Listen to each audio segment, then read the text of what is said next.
जोगिस्ताड़ू, देखो वैसा तो तुम्हारा मन है, पर हम तो तुमको एक सलाह देंगे। ये इस बार के चुनाव में बीजेपी वालों को वोट मत दो। बीजेपी वालों को वोट ना दें? हाँ, तुम भी मत दो और हम तो खैर देते ही नहीं है। इन बीजेपी वालों को वोट मत दो और हमारी कांग्रेस पार्टी को वापस सत्ता में लेके आओ। तुमको कहीं ऐसा तो नहीं समझ रहे कि हम कांग्रेसी चमचे हैं तो हम इसलिए ऐसा कह रहे हैं? गलत नहीं जोगिस्ताड़ू, अल्लाह मियां कसम, बात ये नहीं है।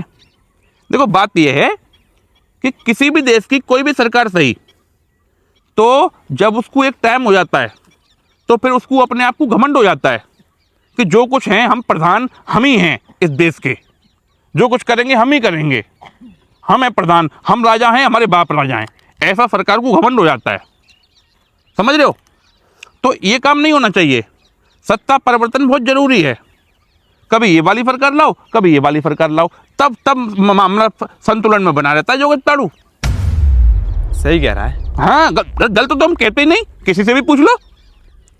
अब देखो तुम्हारे घर में तुम रोटियां सेकते हो, तुम्हारे घर में तो वो सेकती होगी तुम्हारी घरवाली। हमारे घर में तो हमें सेकनी पड़ती है जोगिस्ताड़ू, हमारी घरवाली तो खालू के साथ में पड़ी रहती है। खैर वो सब छोड़ो, हमारी प्राइवेट बातों को फिर कभी डिस्कस करेंगे। तो रोटी जब तुम सेकते हो ऐसे, तो कभी ऐसे सेकते हो, कभी ऐसे सेकते हो, अलट पलट के सेकते हो कि नहीं सेकते हो? हाँ, रोटी दोनों साइड से सेकी जाती है। दोनों साइड से सेकी जाती है ना? हाँ। तो ऐसे ही सत्ता है। सत्ता कभी ये वाली लाओ, कभी ये वाली लाओ, कभी ये वाली लाओ, कभी ये वाली लाओ। एक साइड से ही रखोगे तो जोगिस्ताड़ू रोटी खराब हो जाएगी। बहुत गहरी बात बता रहे हैं जोगिस्ताड़ू, मानो हमारी बात को। सही कह रहा है।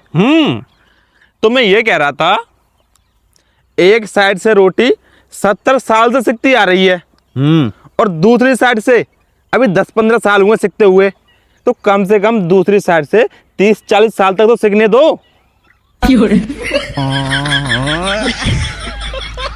तुम जाहिल रहोगे क्या? अंध भगत। कोई बुला रहा है हमको। कोई नहीं बुला रहा। आ रहे। कोई नहीं बुला रहा। कोई बुला रहा है।